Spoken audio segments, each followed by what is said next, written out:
everyone, my name is Torun. Once again, welcome to PEWorlds. Once again, I came with another video, and this video is once again for ICSE Class 10 Physical Education. In my previous few videos, I have discussed about the questions and answers of the specimen paper given for your semester 2 examination. Here in this video, I came with a question paper what has been given for pre-board examination of a renowned school. I'll be discussing the answers of the questions of football in this video.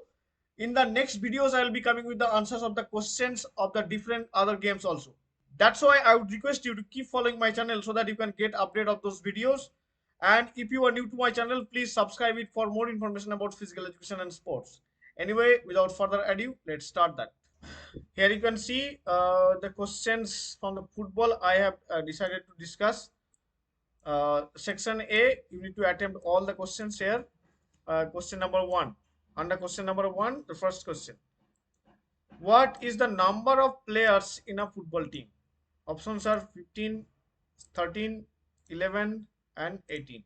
The answer will be obviously 18 because 11 are playing members as well as 7 substitutes. So if the question was how many players are there in a football team who will be playing in the field, then the answer was 11. But when it is considered as team, then it will be, the answer will be 18. Now coming to next question, what is the height of the goal posts? That means in football goal post, what is the height? So options are 2.44 meter, 2.43 meter, 2.54 meter, 2.64 meter. The answer will be 2.44 meter. Next question. Kickoff is a way of starting or restarting the game, restarting the play. Which of the following is not applicable for above statement? Option A, at the start of the match. Option B, after a goal has been scored. Option C, at the start of second half of the match. Option D, when the ball crosses the sideline. To answer this, you need to understand very clearly this word, not applicable. That means this option D is not applicable. When the ball crosses the sideline, this is not at all applicable for kickoff. Next question. How much time is allotted as extra time in a football match when required?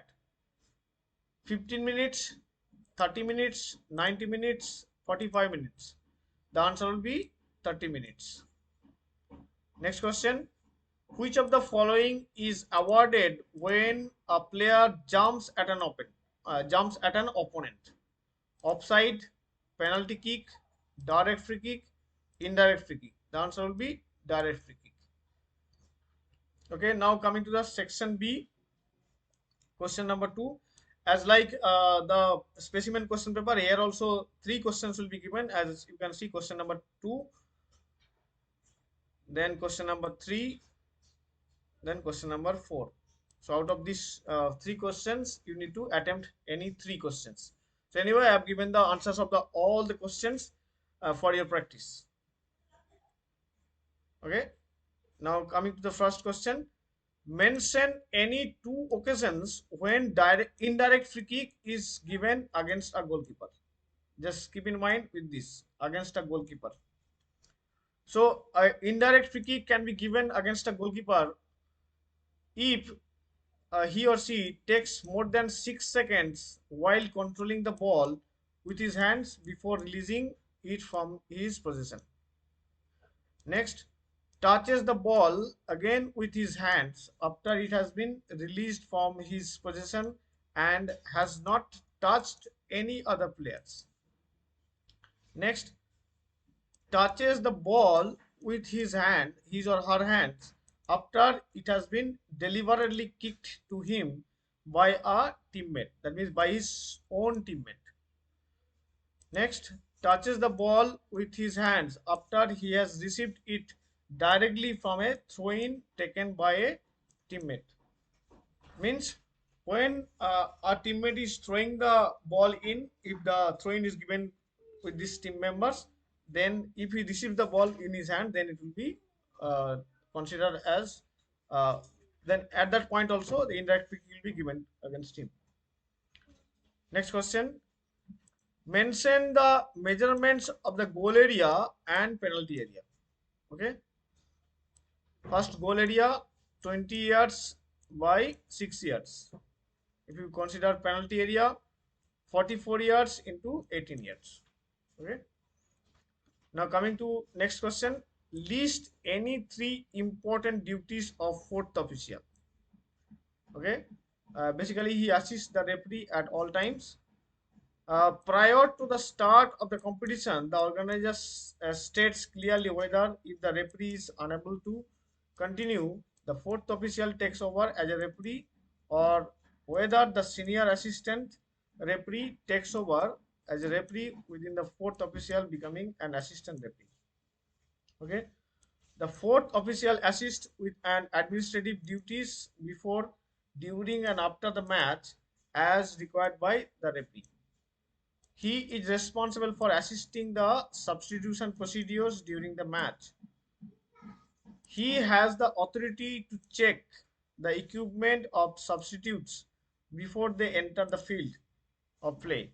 If their equipment does not comply with the laws of the game, he informs the referee. He supervises the replacement balls where required. If the match ball has to be replaced during a match, he provides another ball on the instruction of the referee, thus keeping the delay to a minimum. Next, he must indicate the referee when wrong player is cautioned because mistaken identity, or when a player is not sent off having been seen to be given a second caution, or when violent conduct occurs out of view of the referee. That is very important. And assistant referee.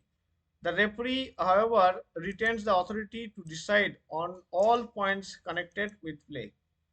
After the match, the fourth official must submit a report to the appropriate authorities on any misconduct or other incident that occurred out of view of the referee and assistant referees. The fourth official must advise the referee, his assistants, of any report being made.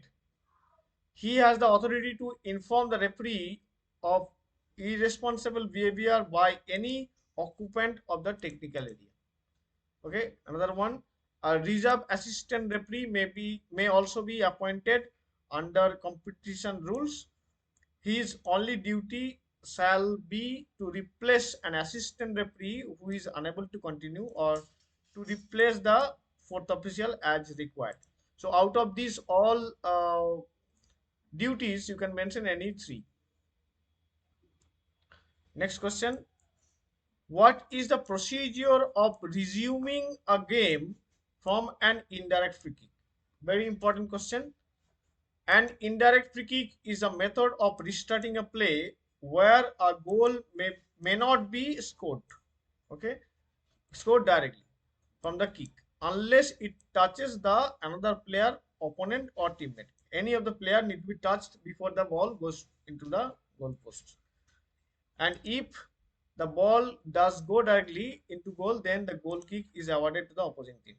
So before the ball is being kicked, it should be in a stationary position and the opponent should be 10 yards away from the ball. Once the indirect free kick is taken, any player of either team can take possession of the ball and the game continues. Fine. Question number 3, first question. Explain the procedure of changing the position of goalkeeper with a player. This is very important question. According to the law 3 of FIFA laws of the game, any of the other players may change places with the goalkeeper, provided that the referee is informed before the change is made. The change is made during a stoppage in the match. So that is very important area. So it cannot be done randomly. When the match stops by any reason, then at that point the change can be done. Next question. What decision is taken when referee finds a player playing without shin guards? The answer will be the play will not be stopped. The player without singers will be instructed by the referee to leave the field of play to correct his equipment. The player will leave the field of play when the ball next ceases to be in play, unless he has already corrected his equipment. The player will only be allowed to re-enter the field of play when the ball is out of play with the permission of the referee. Okay. Next question. Explain the term drop ball. Okay. A drop ball is a method of resuming a play in a game. A designated player from the team that last touched the ball in play is chosen to receive the drop ball. All other players must be at least 4 meters away. The referee drops the ball in the location where it was last touched. Once the ball touches the ground, it is in play, and any player may touch it. A goal cannot be scored directly from a drop ball. At least two players must touch it before the goal is scored. That is very important part to be written. At least two players must touch it before a goal is scored. Okay, next question. Explain the procedure of penalty kick. The ball is placed on a penalty mark. The defending goalkeeper may remain moving on his goal line facing the kicker between the goalpost until the ball has been kicked. The other players remain inside the playing field but outside the penalty area behind the penalty arc also. That is also important. A penalty arc is given. Beyond the penalty arc, they need to be standing. Next question, question number 4. First question. Mention two occasions when the ball is out of play. Very important question. First one, when the ball has completely crossed the goal line or touch line, whether on ground or in the air. At that time, also the ball is out of play. When the play has been stopped by referee. That means due to any reason, if the referee stops the game, then the ball is out of play. Okay. Now next question is explain the term advantage. Very good question. The decision made by the referee during the game where a player is fouled but play is allowed to continue because the team that suffered the foul is in better position than they would have been had the referee stopped the game. Means, let's say one opponent player fouled me and the ball has been passed. That means incidentally the ball has been passed to my another teammate, means my own teammate. Then the referee signals to carry on to play because my team member is having the ball and getting the advantage. That's why this is termed as advantage. Next question. State any three national and three international tournaments of football. National tournaments: Duran Cup, Subrata Cup, Santosh Trophy, Federation Cup. International tournaments: FIFA, UEFA, European Championship, AFC Cup, etc. Okay, so you can mention any three from national and international tournaments. Next question. When does a referee identify a player in offside during a football match? If the player is near to his opponent's goal line in the opponent's half of the field of play and he does not have at least two of his opponents in front or nearer to the goal line, a player should be given offside only when at the moment the ball is played by one of his teammates and he interferes with the play or gaining an advantage by being in that position. I mean, basically, offside is given when, let's say, I am playing from the opponent side and the defenders are standing in that line, but the last player are standing in that line. So I crossed them, and one of my player passed the ball. Before the ball is being passed, I moved beyond the players, the defending players, and I received the ball. Then it will be an offside. Okay. So this is all about the answers of the questions from the football of this question set given for pre-board examination of this renowned school. In the next video, I'll be coming with the answers of the questions from basketball. So that's why I would request you to keep following my channel so that you can get update of those videos. Thank you so much for watching this video.